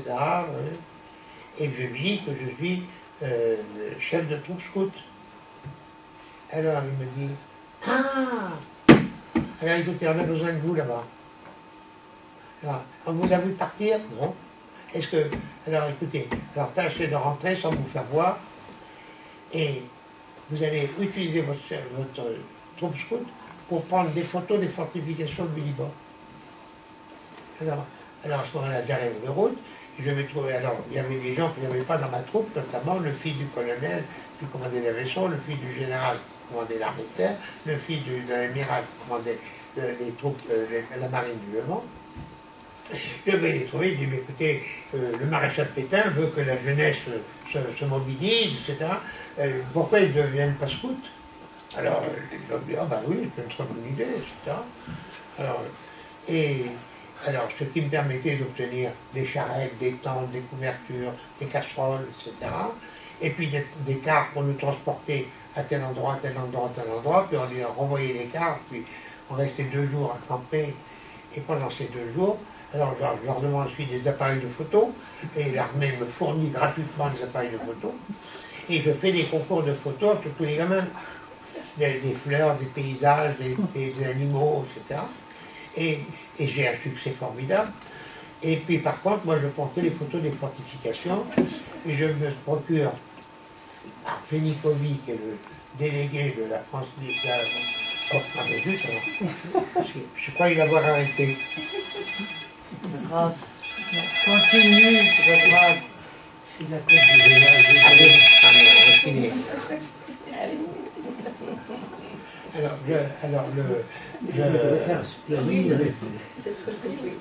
Monsieur Voilery a dit c'est l'appel du général de Gaulle. Je répète. Monsieur Voilery vient de dire c'est l'appel du général de Gaulle. Ah, c'est l'appel. Alors, je demande des appareils de photo, me donne des appareils de photo, on fait tous les concours. Alors, moi je prends que les fortifications. Philippe Covy me procure des cartes, d'état-major, et je marque sur les cartes d'état-major la place des fortifications, et puis les angles de tir que je repère. Ça a été du boulot, mais en fait, j'avais le temps. Tu as terminé comme cadet, mais tu avais un bel avenir d'espion devant toi. Alors ensuite, tout ça s'était transféré par Pénicovi à UFA, et puis ensuite les Français libres sont rentrés au Liban, il y a eu la guerre en Syrie. Alors pendant la guerre de Syrie, entre les Français libres et les Anglais, évidemment là j'avais pu, mes scouts avaient servi à faire des brancardiers dans les hôpitaux, et nous étions arrangés. Moi, je m'étais arrangé pour être avec les Australiens, les Canadiens et les Français libres, dans le groupe des ennemis. Il y avait le truc des Français, il y avait les Vichy, et puis il y avait les ennemis. Alors moi, j'avais demandé, en disant je parle anglais, etc. Alors c'était pas vrai, je ne parlais pas très bien. Je parlais mieux allemand qu'anglais à l'époque. Alors, mais je parle anglais, bon. Et alors je suis arrivé, j'ai trouvé des Français avec qui je parlais français, c'est beaucoup plus facile. Et comme ça, j'ai commencé à parler aux Français libres, etc. Et en les aidant, faisant venir des trucs de l'extérieur que vous avez envie, etc. Et jusqu'au moment où tous les Vichy sont partis, il ne restait plus que les Français libres. À ce moment-là, j'ai été Français libre, c'est fini.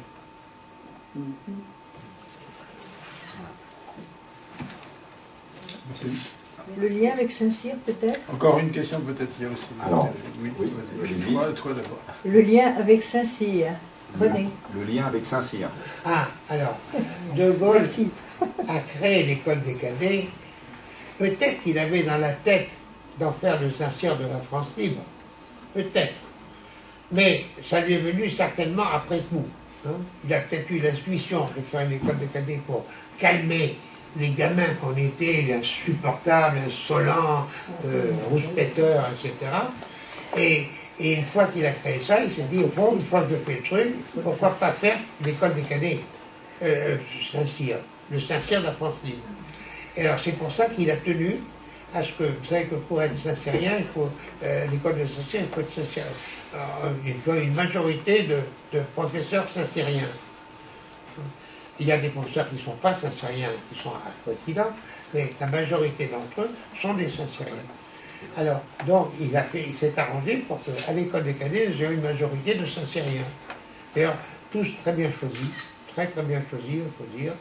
Et on a vraiment, j'ai aucun de mes camarades qui a pensé que son instructeur n'était pas vraiment remarquable. Des gens d'ailleurs qui s'étaient évadés de France aussi dans des conditions rocambolesques, parce que jeunes, etc. Voilà.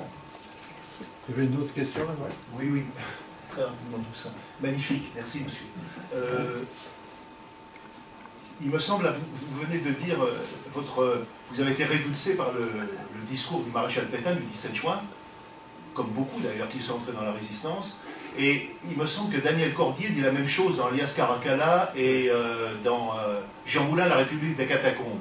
Alors je ne sais pas si vous connaissez Daniel Cordier, si vous connaissiez en Angleterre, et deuxièmement, je voudrais savoir si Daniel Cordier a suivi l'école des cadets, ou s'il a suivi une autre formation militaire. C'était ça que je voulais savoir. Corbier n'était pas cadet. Non. Corbier n'était pas cadet. Vous le connaissez? Oui. Non, mais je n'ai pas connu en Angleterre. J'ai connu Corbier après la guerre. Cordier. Je ne l'ai pas connu pendant la guerre. Vous savez, pendant la guerre, moi, je n'ai pas atteint un grade très haut. Hein. Je suis arrêté à sous-lieutenant. Et puis après, j'ai été nommé lieutenant le jour où je suis parti. Mais j'ai quitté l'armée. Mais pratiquement, j'ai été sous-lieutenant d'abord, rien du tout, puis cadet, puis sous-lieutenant. Et puis à ce moment-là, j'avais pas quand même des contacts officiels avec beaucoup de gens, j'avais surtout les gens qui étaient autour de moi, quoi. En fait, j'ai quand même vu pas mal de cadets parce que je suis un type qui voyage facilement. Et, par exemple, pendant la guerre, quand on était en Égypte, devant Ménacan, où on a stationné pendant 2 mois, on a râlé comme des fous pendant 2 mois, eh bien, chaque fois qu'il y avait une mission, il y avait un courrier à porter, par exemple à Tobruk, ben, le capitaine qui commandait le camp, il disait, tiens, il faut envoyer un truc. Alors, comme moi j'étais chef du détachement des Français du Liban, des cadets qui partaient du Liban, j'ai à toutes ces réunions. Alors, il disait, tiens, il nous faut quelqu'un pour aller à Tobruk, porter ce truc, etc. Hein? Alors, ben, si vous voulez, moi je peux y aller, ou je vous envoie un cadet. Je dis, ah non, non, pas ce soit vous. Bon, c'est bien que je suis allé plusieurs fois à Tobruk. Hein? Oui. J'en ai fait une journée pour venir, et c'est tout. Tu étais très ami avec Léon Bouvier et un certain nombre de personnes, tes cadets. Comment? Tu étais très ami avec Léon Bouvier et un certain nombre... voilà, oui. Mais avec les cadets, j'étais très copain avec beaucoup de cadets. Beaucoup de cadets. Est-ce qu'il y a eu des cadets au BCRA? Oui. Au BCRA, alors oui. Au BCRA, alors moi j'étais au BCRA. Tout plein, puisque c'était l'affectation de la moitié de la dernière. Normalement, je m'étais inscrit pour être dans les SAS. Parce que je voulais sauter en parachute. Il faut dire pour quelle raison? Parce que je voulais être aviateur. Hein, parce que c'était le truc moderne à l'époque, j'avais 17 ans, etc., 16 ans, 17 ans, 18 ans, etc. Je disais, ben, si je suis dans l'armée, je ferai l'aviation. Et puis, ma mère n'a pas voulu, c'est la seule objection qu'elle a faite, parce qu'elle a un cousin germain qui a été fait le 3 septembre 1939 en aviateur. Il est aviateur, il a été descendu. Je crois que c'est le premier mort de la guerre. Hein? Alors, ma mère a dit non, je ne veux pas que tu sois aviateur. Et je voulais monter un avion. Le seul moyen de monter un avion sans être aviateur, c'est d'être parachutiste. Et c'est pour ça que j'ai tout de suite demandé d'être parachutiste. Voilà. Mais alors, c'est Koenig qui m'a converti, qui m'a dit non, non, il faut aller au BCRA, etc. Et moi, ça me plaisait aussi, tout ce truc d'essayer de noyauter. Ces gens qui voulaient être communistes, etc., ça me plaisait au point de vue intellectuel. Donc j'ai dit ok. Évidemment, j'aurais bien fait de rester à la SAS.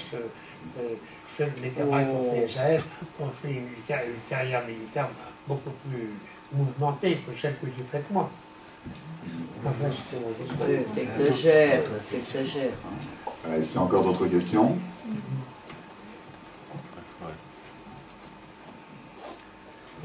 Voilà, ceux qui veulent laisser leur adresse internet, on peut leur donner des liens et des informations supplémentaires. Donc si vous êtes intéressé, vous venez voir. Sinon, n'hésitez pas. Eux, c'est la mémoire des cadets. On numérise les archives. Pierre, c'est toi la mémoire.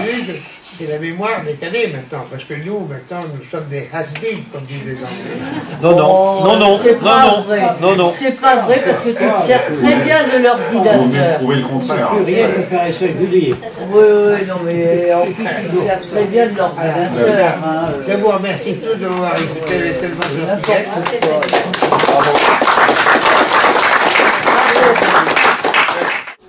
Les sanglots longs des violons de l'automne blessent mon cœur d'une langueur monotone.